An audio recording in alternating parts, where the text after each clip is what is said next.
Temperament হলো metal বা ধাতু। প্রুভার ডাক্তার স্যামুয়েল হ্যানিম্যান। টেম্পারমেন্ট হলে মেলানকোলিক অ্যান্ড ইরিটেবল, খিটখিটে মেজাজেদের। আর বিষাদগ্রস্ত, ওই যে সবসময় জীবনের প্রতি একটা বিতৃষ্ণা, হায় আমার জীবনে কিছুই হলো না, হ্যাঁ এই জীবন রেখে কী করবো, অতএব চলো সুইসাইড খাই।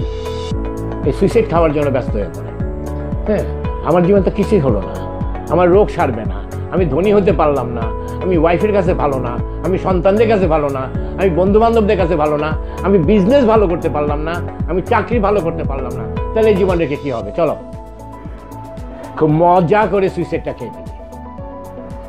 এবং সুইসাইড খাওয়ার আগে ভয় পায়, আবার অনেক সময় খেয়ে ফেলে। এই অবস্থা।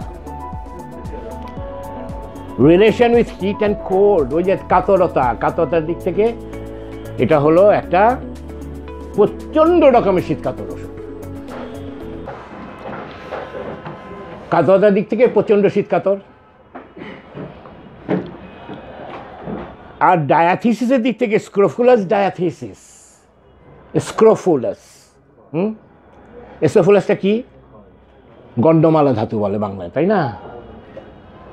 এদের যে গ্রন্থিগুলো আছে, হ্যাঁ এদের যে লিম্ফ নোডগুলো আছে, এগুলো ফুলে ওঠে, রসিকা যে গ্রন্থিগুলো এগুলো ফুলে ওঠে, কিন্তু সেখানে ফুলে উঠলেও আবার সেখান থেকে একটা ক্ষয় শুরু হয়। এই যে স্ফীত থেকে ক্ষয়, এটাই হলো গণ্ডমালা বা স্ক্রোফুলাস। ফোর্থ ইয়ারে যারা ক্রনিক ডিজিজ পড়েছেন তারা তো অনেকগুলো পড়েছেন, সোরা সিফিলিস সাইকোসিস, সেই সাথে টিউবারকুলোস ডায়াথিসিস পড়েছেন, স্ক্রোফুলাও পড়েছেন, কনজামশন পড়েছেন। হোমিওপ্যাথি যদি প্র্যাকটিস করতে চান তাহলে চিররোগের প্রকৃতি ও চিকিৎসা বলে একটা বই পাওয়া যায়, এই বইটা নিয়ে অন্তত পড়েন, তাহলে হোমিওপ্যাথি কিছু করতে পারবেন, হোমিওপ্যাথির সঙ্গে কিছু একটা ধারণা হবে। তো এই চিররোগটা না পড়লে কিন্তু হোমিওপ্যাথ হতে পারবেন না।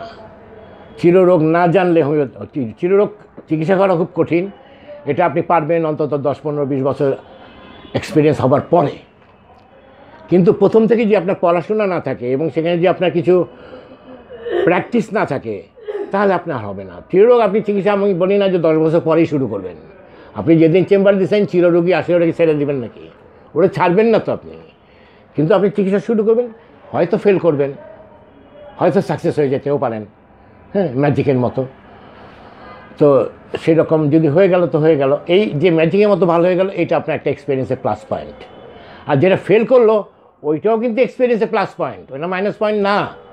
এই failure is the pillar of success. রোগীটা কেন মরলো যদি মাথায় থাকে আর কি, যে আমার প্রতিটি রোগীর অবজারভেশন আমি দেখব। কালকে আমাদেরকে যেন একটা পোস্ট দিয়েছেন, কেন্টস 12 অবজারভেশন, 12 অবজারভেশনের উপরে ক্লাস হবে, চিন্তা করেন না। তবে অবজারভেশন আমি এখনই বলতে চাই না, কেন এখানে first year, second year, third ইয়ারের লোকজন আসে, এসব বললেই তত্ত্ব কথা বলবে উনি জামুই না, খালি কঠিন কঠিন তেরা বেঁকা কথা কয়। তো তেরা বেঁকা কথা বলতে চাই না, আস্তে আস্তে আপনারা লেভেলে আসেন। অবশ্যই 12 অবজারভেশন বোঝার আগে কেন্টের অবজারভেশন, ডাক্তার হ্যানিম্যান অবজারভেশন জানেন? ডাক্তার হ্যানিম্যান অবজারভেশন আছে, জানা আছে যেটা, তো সেটা আগে জানেন না কেন? ডাক্তার হ্যানিম্যানের অবজারভেশনটা জানেন, সে ডাক্তার হ্যানিম্যান 3টা অবজারভেশন দিচ্ছেন।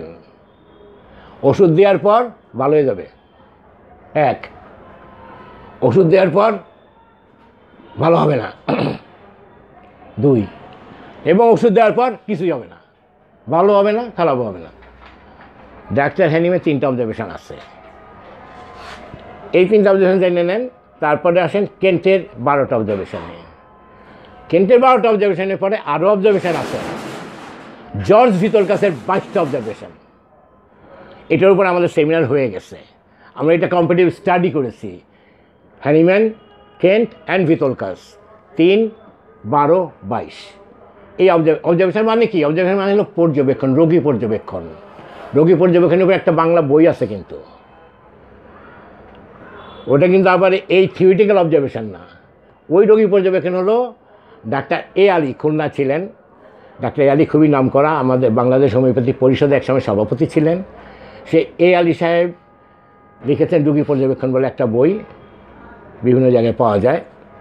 সেই বইতে উনি যে সমস্ত রোগী চিকিৎসা করেছেন, সেই রোগী ল্যাকাইসিস দেওয়ার পর কী হয়েছে সেটা বর্ণনা দিয়েছেন, সালফার দেওয়ার পর কী হয়েছে সেটা বর্ণনা করেছেন, গ্রাফাইটিস দেওয়ার পর কী হচ্ছে সেটা বর্ণনা করেন। এইভাবে ওনার ওষুধের দেওয়ার পরে ওই রোগীর অবস্থাটা কী এবং তারপর কীভাবে তিনি চিকিৎসা করে সেই রোগী আরোগ্য করেছেন, সেই কথাগুলো সেই এ আলীর রোগী পর্যবেক্ষণ বইতে আছে।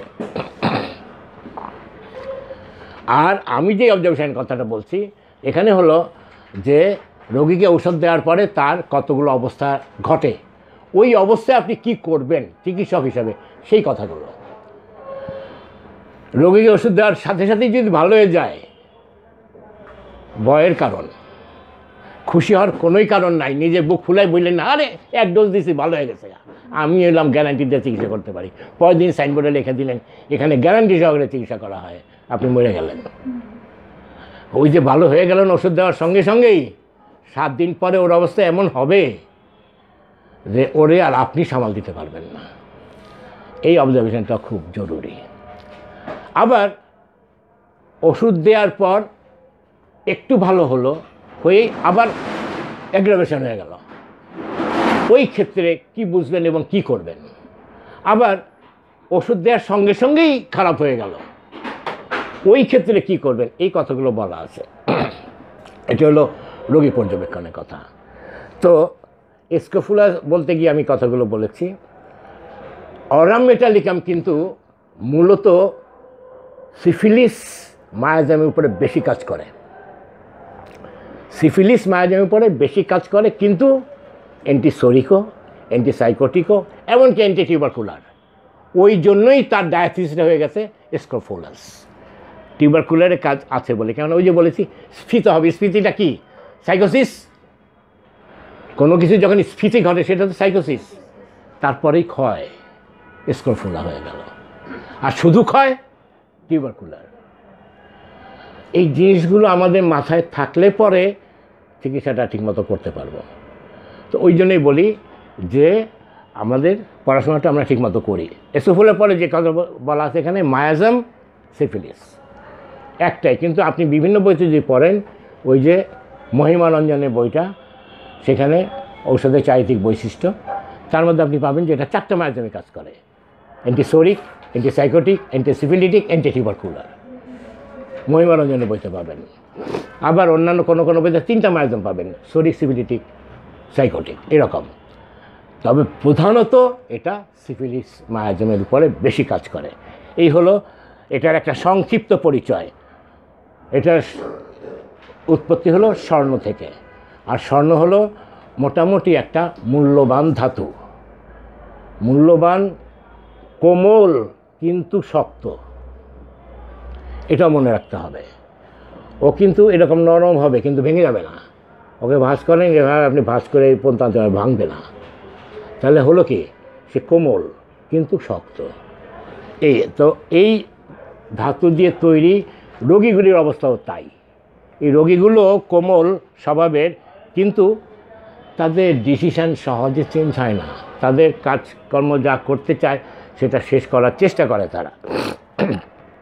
এবার মেটালিকামের কথা শুরু করি। কি বলছি আমরা? Given full play, Aurum develops in an organism by attacking the blood, glands and bones. দেহের আমার রক্ত, আমার দেহের গ্রন্থি এবং আমাদের অস্থি, এই 3টে জায়গায় একসাথে আক্রমণ করে অরাম মেটালিকাম। করে আমার বিভিন্ন হয় রোগ সৃষ্টি করে যদি স্থূল মাত্রায় হয়, আর যদি সূক্ষ্ম মাত্রা হয় তাহলে রোগটাকে সে আরোগ্য করবে। এর অ্যাটাকিং পজিশনটা বোঝেন। সে রক্তেও আক্রমণ করে, অস্থিতেও আক্রমণ করে এবং তার গ্রন্থিগুলোতে আক্রমণ করে। Conditions bearing striking resemblance to mercurial and syphilitic infections. Mercurial মানে পারদ ঘটিত, আর সিফিলিস যেখানে আছে পারদ ঘটিত কোনো রোগশোক যদি থেকে থাকে, সিফিলিস মায়াজাম দ্বারা আক্রান্ত যদি কোনো রোগশোক থেকে থাকে, তাহলে সেখানে সে তার অস্থি তার গ্রন্থি এবং তার রক্তে একসাথে কাজ করে রোগটাকে আরোগ্য করার চেষ্টা করে অরাম মেটালিকামের কাজের ধারা। And it is just for such deterioration of the bodily fluids and alteration in the tissues that aurum assumes great importance as a remedy. এই কারণেই অরাম মেটালিকামকে একটা বড় ঔষধ বা খুব গুরুত্বপূর্ণ ঔষধের টাইটেল দেওয়া হয়েছে। Like the victim of syphilis, mental states of great depression are produced by it.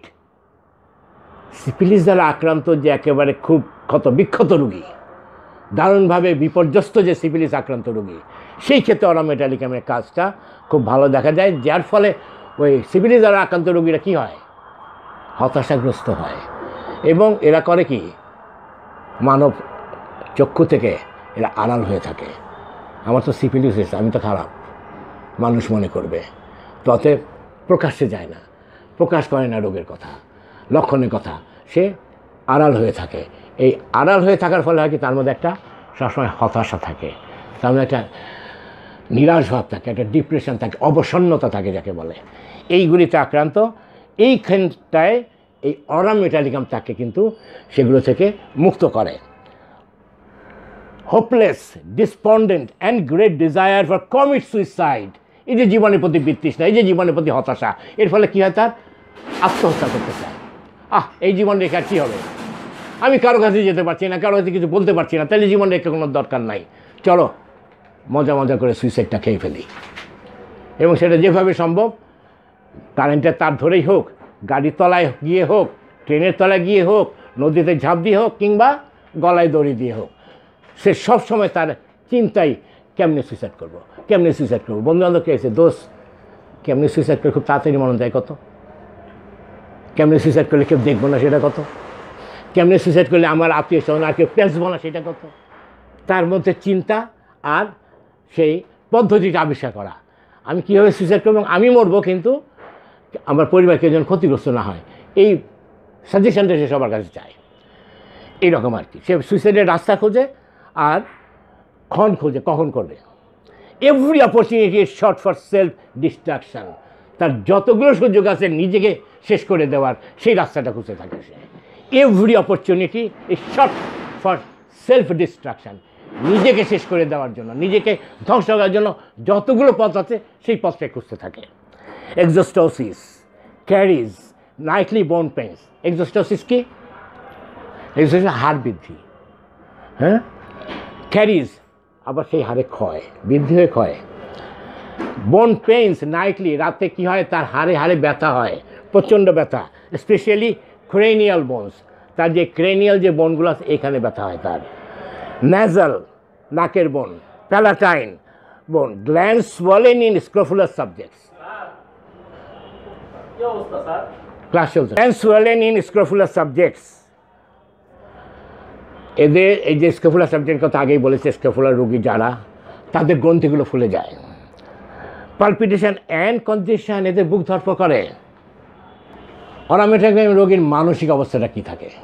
Mind, feeling of self condemnation and utter worthlessness, ওই যে আমার কিছুই হলো না, আমি কিছুই করতে পারলাম না এবং আমি তো শেষ, এই চিন্তাধারা সবসময়। Profound despondency with increase blood pressure, এবং তার সাথে তার এই সমস্ত কারণে প্রেশার বেড়ে যায়। With thorough disgust of life, এবং জীবনের প্রতি একটা বিতৃষ্ণা ভাব চলে আসে। অ্যান্ড থটস অফ সুইসাইড, ফলে খালি আত্মহত্যার চিন্তা। টক্স অফ কমিটিং সুইসাইড, কীভাবে আত্মহত্যা করবে এই কথাগুলো শুধু বলতে থাকে, বন্ধুবান্ধব আত্মীয় সবাই চাই, সুইসাইড কেমনে করা যায় ভাই, করে দাও।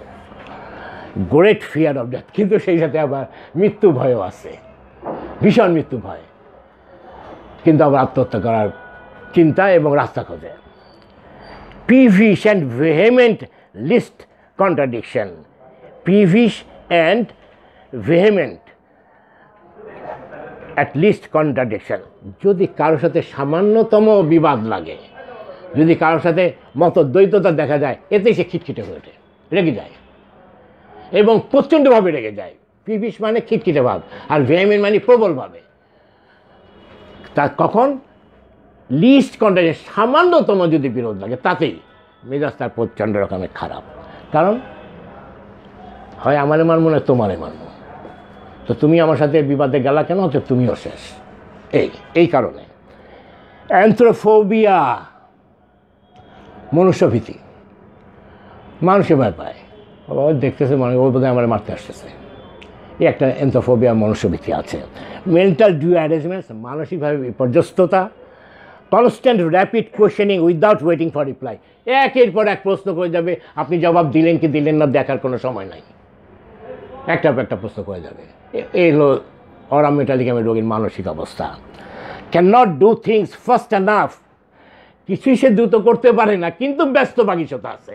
4 নম্বর কথাই বলেছিলাম, নরেন্দ্রনাথ বন্দ্যোপাধ্যায়, ব্যস্তবাগীশ মানসিকভাবেও এবং দৈহিকভাবেও, কিন্তু করতে পারে না, কিন্তু করার জন্য তার এই দৌড়াইব ওই দৌড়াইব, কিন্তু জায়গাটা জায়গায় আছে, এই অবস্থা। এই বেঞ্চটা নিয়ে ওইদিকে রাখবে, এই চেয়ারটা নিয়ে ওইদিকে টেবিলটা সরাইব, কিন্তু আবার জায়গা মতো জায়গায়, এই ব্যস্তবাগীশতা আছে, কিন্তু করতে পারে না কিছুই। Can not do things fast enough, over sensitiveness, এবং অতি কি এটা সেন্সিটিভনেস, অনুভূতিশীল, প্রচণ্ড অনুভূতিশীল। এটা আমরা অরামেটালিক আমি যেমন পাই, আরেকটা ওষুধে পাই, স্ট্যাফিসেগ্রিয়া, মনে রাখতে হবে। টু নয়েজ, এক্সাইটমেন্ট, কনফিউশন, কিসের প্রতি এই অতি অনুভূতিটা? নয়েজের প্রতি, গণ্ডগোল সহ্য করতে পারে না, উত্তেজনায় বেশি উত্তেজিত হতে পারে না, অথবা অন্যকে উত্তেজিত সেটাও সহ্য করতে পারে, উত্তেজিত বড় মারি ফেলবে এরকম, কারণ সে নিজেকেও মারে অপরকেও মারে, আরেকজন উত্তেজিত হবে সে সহ্য করবে না, আর নিজে যদি উত্তেজিত হয়ে তাহলে তো খবরই হয়ে গেল। এই অ্যান্ড কনফিউশন, বিভ্রান্তি, এর উপরে তার একটা এই অতি অনুভূতিশীলতা আছে। এই হলো এর মানসিক লক্ষণ। বুঝতে পেরেছি অরামেটালিক আমের মানসিক অবস্থাটা। এবার তার মাথা, ভায়োলেন্ট পেইন ইন হেড, প্রচণ্ড মাথা ব্যথা। ওয়ার্স অ্যাট নাইট, যে মাথা ব্যথাটা রাত্রেবেলা বেড়ে যায়। আউটওয়ার্ড প্রেশার, এবং চাপটা তার বাইরের দিকে থাকে। রোরিং ইন হেড, মাথার ভিতরে গর্জনের শব্দ হতে থাকে। ভার্টিগো, সেই সাথে মাথা ঘোরাতে থাকে। Tearing through brain to forehead, মস্তিষ্ক থেকে কপাল পর্যন্ত মনে হয় যেন ছিঁড়ে ফেলবে, এরকম একটা তার মাথা ব্যথা। Pain in bones extending to face, তার যে আগেই বলেছি ক্রেনিয়াল বোনে ব্যথা হয়, তো এই মাথার যে অস্থিগুলোতে ব্যথা হয়, কিন্তু সেটা আবার তার এই ফেস বা মুখমণ্ডল পর্যন্ত প্রসারিত হয়। কনজেশন টু হেড বয়েস অন স্কাল্প, মাথার মধ্যে একটা আক্ষেপ হয়, আর তার মাথার খুলিতে কিছু কিছু বয়েস মানে ছোটো ছোটো গুটিকা দেখা যায়। মেন্টাল জেনারেল আমরা বলেছি আত্মহত্যার প্রবৃত্তি, এই কথাটি বলা হচ্ছে profound melancholy and constantly dwelling on suicide. হ্যাঁ, সবসময় তার একটা বিষাদগ্রস্ত ভাব থাকে, আর কেমনে মরবে সেই চিন্তা। হ্যাঁ, কীভাবে মরবে দেখেন, চিন্তায় ব্যাকুল। দড়ি একটা কিন্তু ঝুলাই রাখছে, দড়িতে ঝুলবো না নদীতে ঝাঁপ দিব, না কারেন্টের সুইচে গিয়ে হাত দিয়ে দিব, এই ধান্দাবাজিতে আছে। তো profound melancholy and constantly dwelling on suicide, আত্মহত্যার জন্য সারাক্ষণ একটা চিন্তা। এবার তার চোখের লক্ষণ, এক্সট্রিম ফটোফোবিয়া, আলোক ভীতি বা আলোক অসহ্য প্রচণ্ড রকমের। Great soreness all about the eyes and into eyeballs, তার চোখ এবং চোখের যে মণি আছে এর মধ্যে প্রচণ্ড ব্যথা ব্যথা ভাব। ডাবল ভিশন, দুইটা দেখে। আপার হাল্ফ অফ অবজেক্টস ইনভিজিবল, কোনো বস্তুর উপরের অর্ধেকটা সে দেখতে পায় না, নিচের দিকটা দেখতে পায়। ফিল টেন্স, সবসময় একটা টেনশনে থাকে। সিজ ফিয়ারি অবজেক্টস, ভয়ঙ্কর জিনিসগুলো সে দেখতে থাকে। Violent pains in bones around I, চোখের চতুর্দিকে এবং চোখের অস্থিগুলোতে প্রচণ্ড ব্যথা উঠতে থাকে। ইন্টারস্টিশিয়াল ক্যারাটাইটিস, ক্যারাটাইটিস হলো একটা চোখের রোগ। ক্যারাটাইটিস বুঝি কি আমরা, ক্যারাটাইটিস কি? ইন্টারস্টিশিয়াল ক্যারাটাইটিস, এটা হলো তার চোখের যে মণি, সেই চোখের মণির মধ্যে একটা প্রদাহ হয়, সেটাকে বলা হয় ইন্টারস্টিশিয়াল ক্যারাটাইটিস। ভাস্কুলার কর্নিয়া, এটা আরেকটা রোগ, ভাস্কুলার কর্নিয়া, তার কর্নিয়ার মধ্যে দেখা যায় যে গর্তের মতো হয়ে গেছে। পেইনস ফ্রম উইদাউট ইনওয়ার্ড, তার ব্যথাটা ক্রমেই ভেতরের দিকে যেতে থাকে। স্ট্রাইকিং পেইনস ইনওয়ার্ড, এবং স্ট্রাইকিং ব্যথাটাও ভেতরের দিকে যেতে থাকে। ট্রাকোমা উইথ পান্নাস, কর্নিয়ার স্পর্শসামক রোগ, যার ফলে এই চোখের মণি এগুলো এবং তার আশেপাশের অংশটা লাল হয়ে ওঠে। এ হলো চোখের লক্ষণ। এবার কানের লক্ষণ। ক্যারিজ অফ অসিকুলা, অসিকুলা হলো কি কানের যে অস্থি সেখানে ক্ষয় হয়।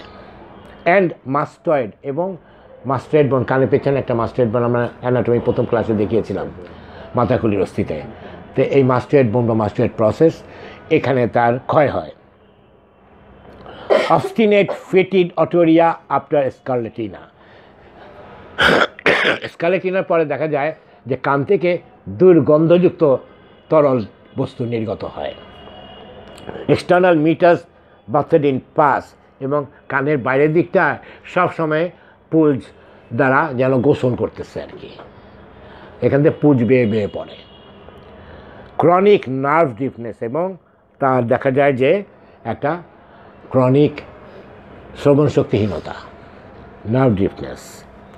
ল্যাবিরিনথিন ডিজিজ ডিউ টু সিফিলিস, এবং সিফিলিসের কারণে তার ল্যাবিরিনথিনটা কি, কর্ণের অভ্যন্তরে যে গহ্বরটা সেখানে এই সিফিলিসের মতো এখানে একটা ক্ষয় হয়, সেটাকে বলা হয় ল্যাবিরিনথিন।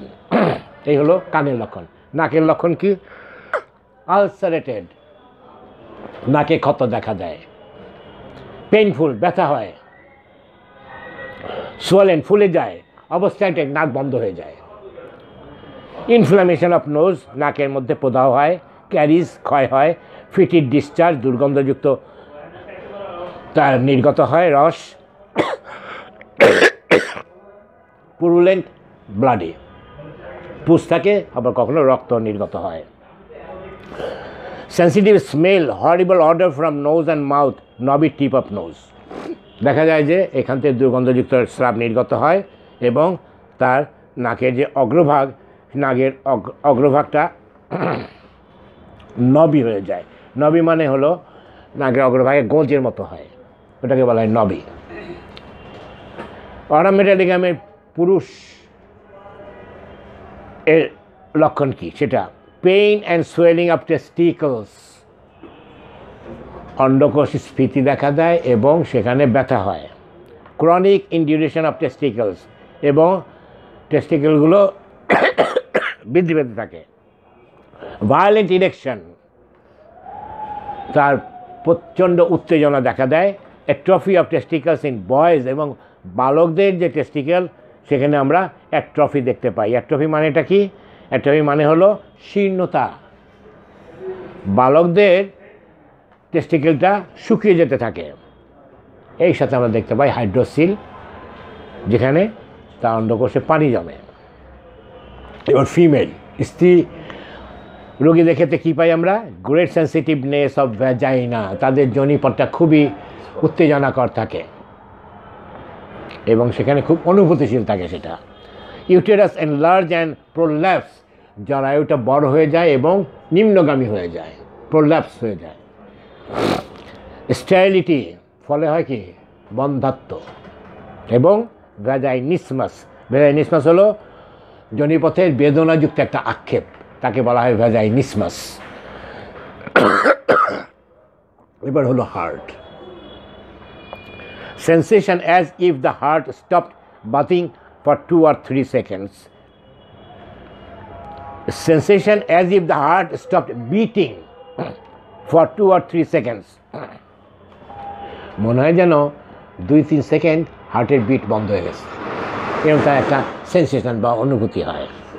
Immediately followed by a tumultuous rebound, এবং সে সাথে সাথে দেখে কি যে সেখানে 2-3 সেকেন্ড তো বন্ধ ছিল, হঠাৎ করে এটা আবার খুব দ্রুত চালু হয়ে গেল, এরকমভাবে। এটাকে বলা হয় টিউমুলটুয়াস রিবাউন্ড। প্রথম বোঝে যে 2-3 সেকেন্ড তার হার্টবিট বন্ধ হয়ে আছে, তারপরে ক্ষণেই দেখে যে দ্রুত তার সেইটা ফিরে এসছে। With sinking at the epigastrium palpitation pulse rapid, সেই সঙ্গে ওই যেহেতু দ্রুত আবার শ্বাসটা দেখে এবং সেই সাথে তার বুক ধড়ফড় শুরু হয়ে যায়। পালস র্যাপিড, তার নাড়িটা দ্রুত হতে থাকে, ফিবল ইরেগুলার, এবং সেখানে দেখা যায় যে সেটা আবার কখনো কখনো ধীরগতি হয়ে যায়, আবার অনিয়মিত হয়, এরকম ঠিক ঠিক নাই, ঠিক ঠিক নাই। কী ওষুধ? Digitalis, irregular pulse. দুইটা ঠিকমতো দিবে, তৃতীয়টা স্টপ, পায় না। এটা ডিজিটালিসের, কিন্তু ডিজিটালিস কিন্তু আবার বোতল করে দিয়েন না। ডিজিটালিস কিন্তু এক ডোজ, দয়া করে।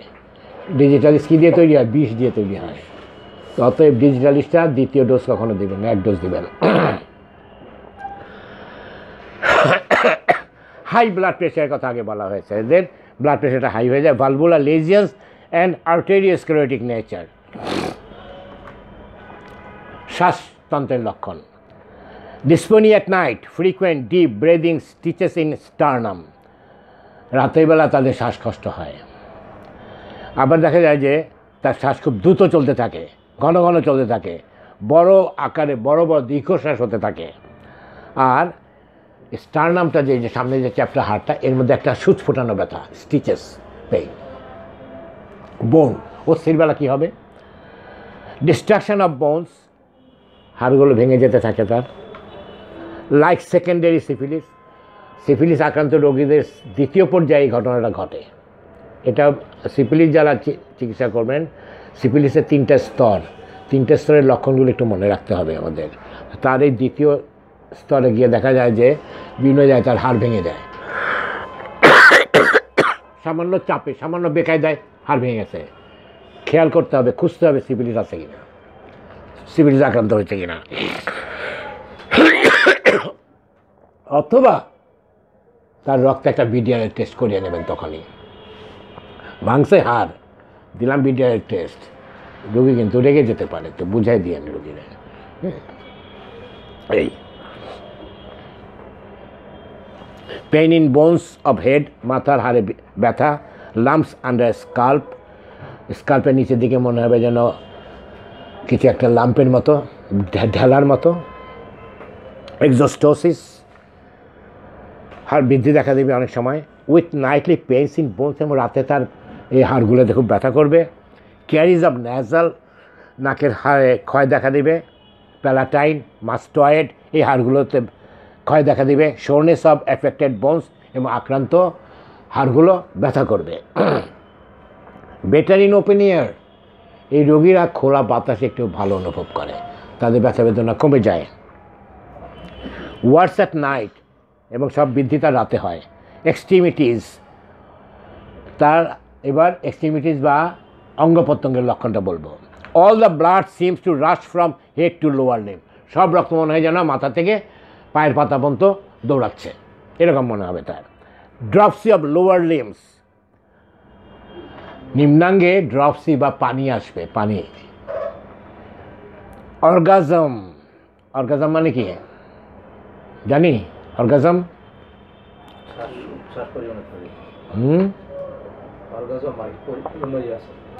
অর্গাজম হলো যৌন উত্তেজনার চরম সময়, যৌন উত্তেজনার চরম সময়, কিংবা সহবাসের চরম সময়, অথবা সহবাসের পরিসমাপ্তি, ওটাকে বলা হয় অর্গাজম। এটা খুব মেডিকেল একটা টার্ম, খুব ভালোভাবে মনে রাখবেন। অর্গাজম আর অর্গানিজম আলাদা, এইভাবে মনে রাখতে হবে। Orgasm, as if blood were boiling all veins, মনে হয় যেন সমস্ত শিরা রক্তগুলো টকবক টকবক করে সিদ্ধ হচ্ছে। প্যারালাইটিক, তার মধ্যে একটা অবশ ভাব চলে আসবে। টিয়ারিং পেন্স ইন জয়েন্টস, তার সন্ধিগুলোতে ছিন্নকর ব্যথা, ছিঁড়ে যাওয়ার মতো ব্যথা। নিস উইক, হাঁটু দুর্বল, ডাক্তার সাহেব হাঁটতে পারি না, হাঁটুটা একেবারে পা চালাইতে পারি না, একেবারে হাঁটুতে জোর পাই না, রুগীরা এসে বলবে। তার মানে কি? তাহলে হাঁটুর হাড়ে ক্ষয় শুরু হয়েছে, ওইটা টেস্ট করতে হবে, এক্স রে করতে দেবেন তাকে হাঁটুর, তাহলে পেয়ে যাবেন। স্লিপ, এর ঘুমগুলো কেমন হয়? স্লিপলেস, ঘুমই হয় না। আত্মহত্যা করুম তো, জীবনে তো কিছু হয় নাই, সেই জন্য ঘুম আসে না। কেমনে আত্মগ্রাম না সারা ওই কড়ি বর্গা দিয়ে তাকে দেয় চিন্তা করে, ওই ফ্যানের দিয়ে তাকে ওই ফ্যানের সাথে ঝুললে কেমনে দড়িটা কোন দিতে পেঁচাইতে হইব, দড়ি দিয়ে মরুম না বউয়ের শাড়িটা পেঁচামো, এই চিন্তা ভাবনা। সফটস আর লাউড ইন স্লিপ, কী করে ঘুমের মধ্যে ফুপিয়ে ফুপিয়ে কান্না করে, মরে যাবো এই জন্য আবার ফুপায় ফুপায় কান্না করে। সবস SOB, সব মানে ফুপায় ফুপায় কান্না করা। মরে যাবো, আত্মহত্যা করুম, আশেপাশে বউ পোলাপান শুয়ে রয়েছে, হ্যাঁ এগো থেকে আমি মরে যাবো, ফুপায় ফুপায় কান্নাকাটি শুরু হয়ে গেল। আর লাউড ইন স্লিপ, জোরে জোরে কান্না করে। ফ্রাইটফুল ড্রিমস, আর যদি ঘুম আসেই তাহলে দেখে ভয়ঙ্কর স্বপ্ন। এবার হলো তার রাশবৃদ্ধি। তার বৃদ্ধি ঘটে কোল্ড ওয়েদার, ঠান্ডা আবহাওয়ায়। হোয়েন গেটিং কোল্ড, এবং যখন সে ঠান্ডা গ্রহণ করে। Many complaints common only in winter, তার অধিকাংশ লক্ষণগুলো শীতকালেই আসে। ফ্রম সানসেট টু সানরাইজ, সূর্যাস্ত থেকে সূর্যাস্ত পর্যন্ত তার লক্ষণে বৃদ্ধি ঘটে। ক্লাউডি ওয়েদার, মেঘাচ্ছন্ন আবহাওয়ায় তার বৃদ্ধি ঘটে। ফেলিওর ইন লাভ, প্রেমে যদি স্যাক খাওয়া যায় তাইলেও তার বৃদ্ধি ঘটে। বেন্ডিং লেফট সাইড, বাম দিকে যদি দেহটাকে ভাঁজ করে তাহলে তার বৃদ্ধি ঘটে। আর অনামেটালিকামের উপশম বা আরাম কখন বা কোন অবস্থায়, সেটা হলো ইন ওপেন এয়ার, আগেও বলেছি খোলা বাতাসে তার উপশম। বাথিং উইথ কুল ওয়াটার, ওদিকে কিন্তু শীতকাল, কিন্তু আবার ঠান্ডা পানিতে গোসল করলে ভালো থাকে। স্লিপ আফটার, ঘুম থেকে উঠলে পরে ভালো থাকে। বিং ওয়ার্ম, আবার একটু গরম হলেও সে ভালো থাকে। মিউজিক, গান শুনলে ভালোবাসে। এর আগে দুইটা মেডিসিন আমরা আলোচনা করেছিলাম, গানই শুনতে পারে না। আর অনামেটালিকাম, গান খুব পছন্দ তার। ট্রাভেল ফ্রম, এবং যদি বেড়াতে পারে তাহলে সে ভালো লাগে। এই হলো তার রাশবৃদ্ধি। এর কমপ্লিমেন্টারি ওষুধ নাই। আবার এর অ্যান্টিডোট আছে। অ্যান্টিডোট হলে এখানে আমি বলছি বেলেডোনা, ক্যালাডিয়াম, হিপার, নাক্সভম, ফসফরাস, রাস্টক্স, সাইলেসিয়া, আরও কয়েকটা আছে, আমি আর বাকি কয়েকটার নাম বলে দেই। China, Cocculus, Coffea, কুপ্রাম, merc sol, pulsatilla, Spigelia, এই কয়টা তো আছেই, তার সাথে আরও যুক্ত হবে কয়টা। তো মোটামুটি এই ছিল আমাদের অনামেটালিকামের আলোচনা।